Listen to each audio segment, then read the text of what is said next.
You're talking first. Yes, I'll talk first. Which, okay, then that's fine. Okay. Hey guys, we're back again with our follow-up video like we said we would. Joseph Holmes, obviously. Kyle Jovanovich. Yes, so we saw The Force Awakens just like half of the Western world last night, and the other half is going to watch it tonight. And so... The other maybe, other 30%.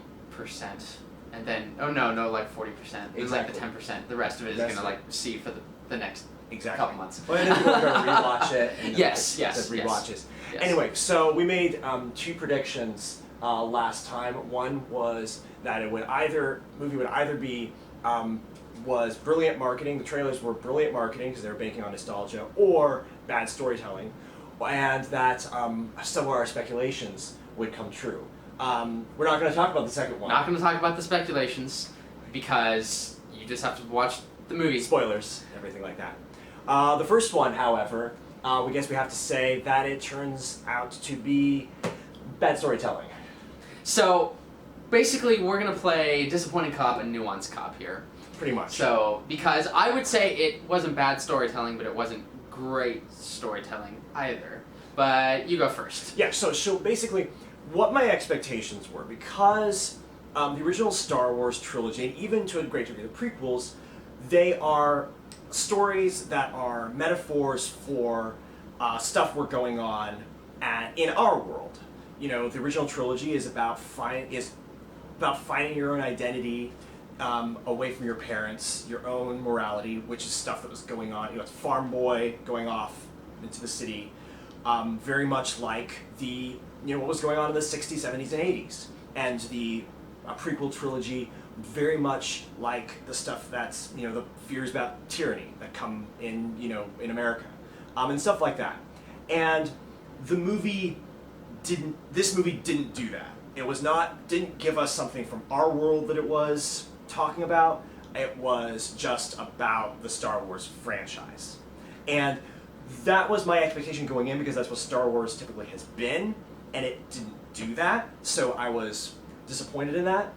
It really was, most of it was just nods to the original trilogy, from set pieces to character moments. It kind of became a little joke of ours, like, hey, we were saying, hey, here's that scene, and there's that also. Yeah. So that, because I wanted it to be something the other movies were, and it wasn't, I was disappointed in that.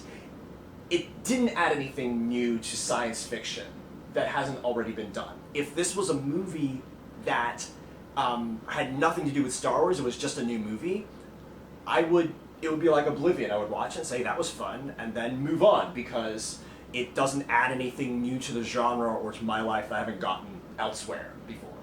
Now, the one thing that I did appreciate about the movie was that even though you have all these situations where there are obvious homages to the original trilogy, particularly The New Hope, some of the other movies too, in terms of various setups, situations, the way the visuals of the scenes are very, very obvious, like, hey, this is intended to be a throwback to this particular situation.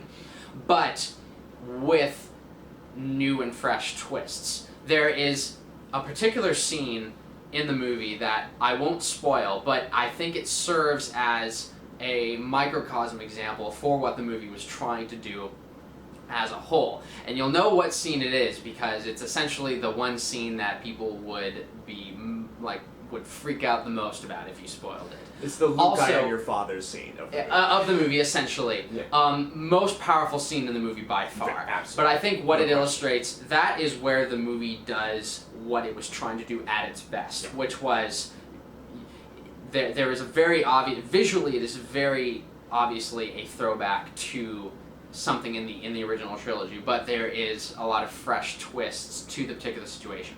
That's what the movie was trying to do as a whole, and I think sometimes it worked more than others. Yeah. So, in conclusion, I would say it was a lot like J.J. Abrams' first Star Trek movie. It was a fun, enjoyable, good sci-fi movie. Not great. I personally think Revenge of the Sith was better. Sorry. But at the same time, it does look like a very successful relaunch of the Star Wars franchise, and we look forward to where they're going to take it with the new trilogy moving forward. that is the argument that we've heard. That's really it's the most compelling argument for this, is that they are setting it up in such a way that it's bankable in the future. Yes. That the mistakes that were made in the prequels people didn't like are not going to be there, and it's a very viable franchise. Great actors, great characters. New characters, very promising. Awesome. Very promising. Very excited for them. And so we are, like Kyle said, he put it best, we are looking forward to seeing what's happening next. The Force has woken up. The Force has woken up. Force has arisen, and we're glad to see what it's going to do going forward.